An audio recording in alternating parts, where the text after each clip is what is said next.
Hello fellow Bears fans, welcome to my 2014 Bears video blog, Week 7, Dolphins at Bears, post-game recap. Unfortunately, once again, we didn't get it done at home, dropping ourselves to 0-3 at home. We can't continue to lose these games at home. Home games should be the easiest ones to win, and we're 0-3 at home and 3-1 on the road. That's just unacceptable to lose that many home games to start the season, and we just weren't able to get the job done. Once again, too many turnovers in this one. We're going to go ahead and look at some of the game stats here. First downs, they beat us 24-14. Total yards, they beat us 393-224. Passing, they beat us 256-172. Rushing, they beat us 137-52. And the big factor in the game, once again, was turnovers. We turned the ball over 3 times. They didn't turn it over at all. You lose the turnover battle that big, you're going to lose the game 9 times out of 10. And also, they killed us in time of possession, 37-22 to 22-38. Can't have that. Move now on to individual stats for this game. Passing-wise, Jay Cutler, 21-34 for 190, 1 touchdown, 1 interception with a 74.4 rating. Ryan Tannehill, 25-32 for 277, 2 touchdowns, no picks, and a 123.6 rating. Rushing game-wise, we had 12 carries for Matt Forte for 49 yards, 2 carries for Cutler for 3 yards.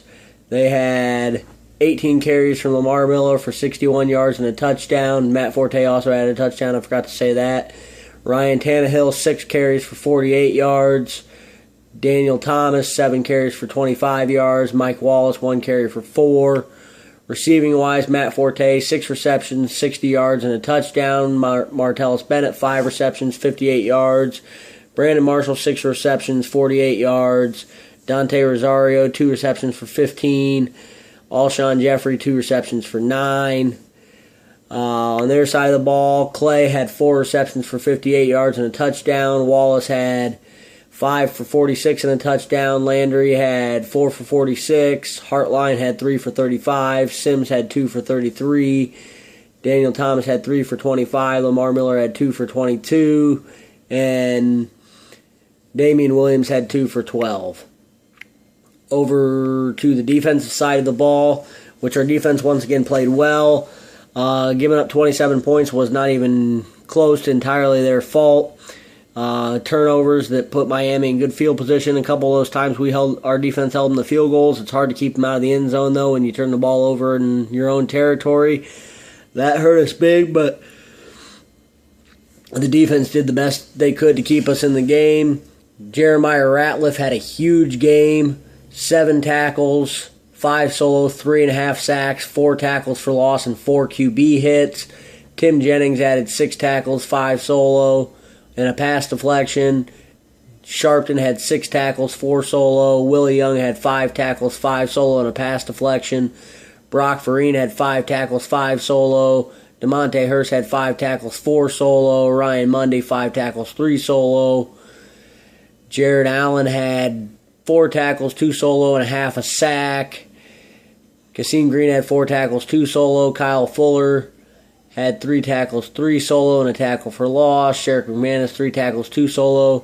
A bunch of guys with 2 tackles and a bunch of guys with 1 tackle. On their side of the ball, their leading tacklers were Jones with 7 tackles, 7 solo, and 2 pass deflections. Meesey, 6 tackles, 6 solo. Cortland Finnegan had 4 tackles, 4 solo, 4 pass deflections. Delmas had 3 tackles, 3 solo, 1 sack, and 2 tackles for a loss. Shelby had 1 tackle, 1 solo, 1 sack, 1 tackle for a loss. And then they have a bunch of guys with 1 tackle. Cameron Wake also added a sack in this game. Cutler was only sacked 3 times. The offensive line played well throughout the game. Just too many mistakes and too many turnovers. I'm going to move now on to my Monster of the Midway segment, which is my players of the game on offense and my player of the game on defense. My Monster of Midway this week, once again, is going to be Matt Forte. 12 carries, 49 yards, a touchdown. Also added 6 receptions for 60 yards and a touchdown. So he really got the job done over there on that side of the ball. On the defensive side of the ball, my monster midway this week is going to be Jeremiah Ratliff. Had a phenomenal breakout game. I said in my pregame, my game preview, that my player to watch this week was going to be Jeremiah Ratliff because he's good at plugging the hole for the runs, but he had more of a phenomenal game than I expected him to have. 7 tackles, 5 solo, 3.5 sacks, and 4 pass deflections with 4 QB hits. Was just all over the Dolphins' backfield this game. Played a phenomenal game, so he's my monster to midway this week. Unfortunately, we dropped to 3-4 in this one. Got the Patriots on the road next week. They've been playing good ball, but we've been playing good ball on the road. We need to get this win. We cannot go into our Week 9 bye at a 3-5 record. We do that, I pretty much can guarantee that we're not going to be a playoff team this year. I think we still have a shot for the playoffs if we can go into the bye week 4-4, use the bye week to get rested up, get some things corrected, and come back the second half of the season with a strong second half.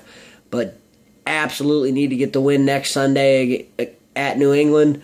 Otherwise, it's going to really demolish our hopes for the playoffs, considering now, with both the Lions and Packers winning this week, we're now 2 games back in the division, and the Packers still hold a tiebreaker over us. So we need to get wins. We need to get a winning streak going, and we need some help from other teams to beat the Packers and Lions. We do still have 2 games left against the Lions, which is good, but we only got 1 against the Packers, so we're going to need help there. So look, probably it's going to be Saturday evening before I get my game preview up because I have kind of a busy Friday evening, Friday night. Don't see myself getting my game preview for the Patriots game up by Friday evening this week. So until then, go Bears, bear down.